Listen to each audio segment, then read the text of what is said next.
Have you ever been in a predicament of taking a photograph and suddenly the exposure or the focus is not what you expect? Changing the settings on your camera does not help it either. The problem persists. Well, this happened to me on various occasions. Once at a wedding, another time during a photo shoot at a pre-primary school. Hi, my name is Marcus Leibrand and I am the owner of Kondor Photographic.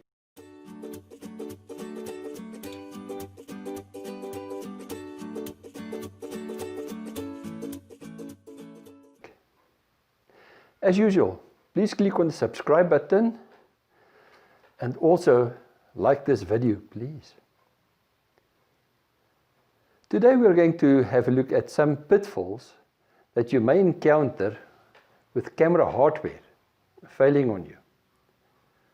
Over many years of being a photographer, I have encountered various challenges during photo shoots. Looking at this image, something is obstructing the view. Well, the clip mechanism of the second mirror broke and the second mirror could not move out of the way, therefore obstructing the view. To fix this, I had to focus on the area where I want to take the photograph. Remove the lens, manually clip the second mirror up, locking it into that position, and then set the camera to manual focus. Well, this means no more autofocus, gone. Exposure metering, gone. So in other words, a lot of things not working. I was very lucky I could still finish the photo shoot. Afterwards, I had my camera serviced. Well, this other image was taken at a wedding. All went fine until the plexiboard on the lens broke. Fortunately for me, the lens was stuck on f8. However, the aperture could not be changed.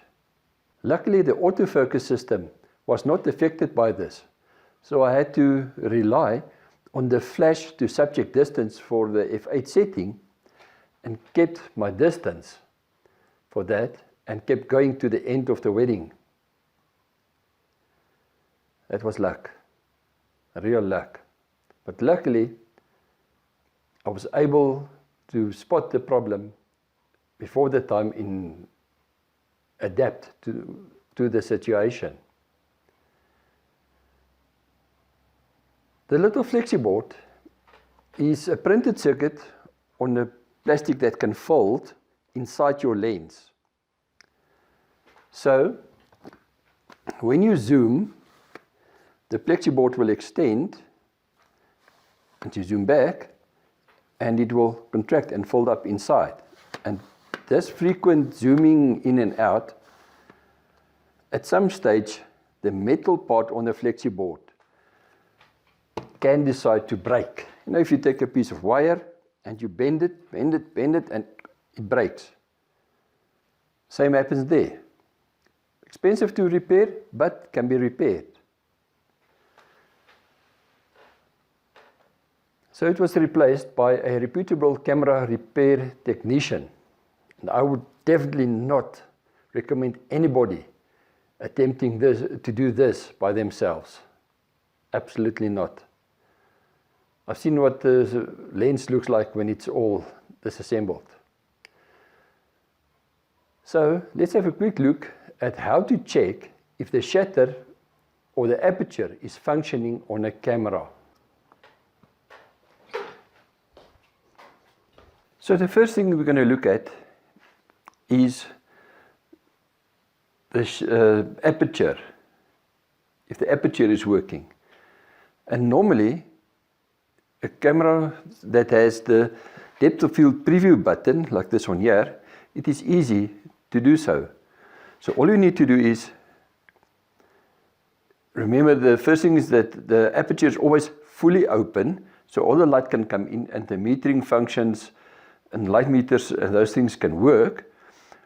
And when you press the shutter button, it activates the focusing system and everything, but the aperture does not stop down. It's only when you take the photograph when the aperture stops down. So what you can do is you set it to a small aperture like f27 or something like that, press the depth of field preview button, and you can hear the blades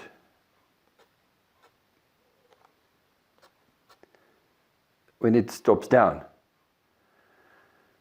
Other way to do that, if you don't have the depth of field preview button, what you can do is you set the camera on manual and you set the shutter speed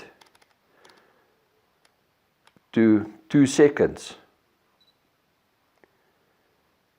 And then, having a clear line of sight through the viewfinder in the back with a bright background,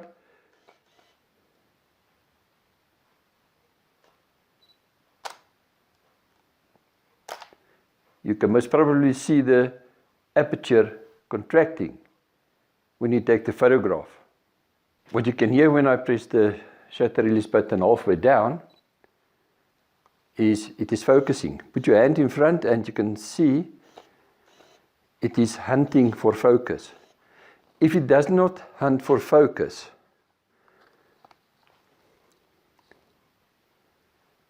and there's no focus lock sounds coming from it, then it's either a matter of the autofocus, manual focus buttons being selected to manual focus, or there's a problem with the circuitry, so it cannot focus.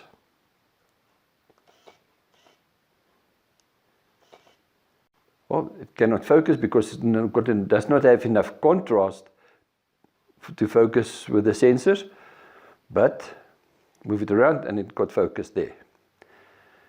The other thing is that you can do is you want to check the shutter speed. You want to see if the shutter is working properly. Well, for that you need to take a photograph. However, taking a photograph is only part of the solution, so you can see if there's anything obstructing the view. But how do you know if the shutter is actually opening? Well, there's only one way to properly do that, and that is to remove the lens, set the shutter speed, let's say to 4 seconds, and open up. And you can see that the shutter moves away, and you can see the sensor. Now, first of all, if it's windy or lots of dust in your environment where you're doing this, do not remove the lens. So that is all for today. Hope you enjoyed it and hope you can benefit from it, and hopefully some of this mishaps doesn't happen to you. Please remember to like the video and subscribe to the channel.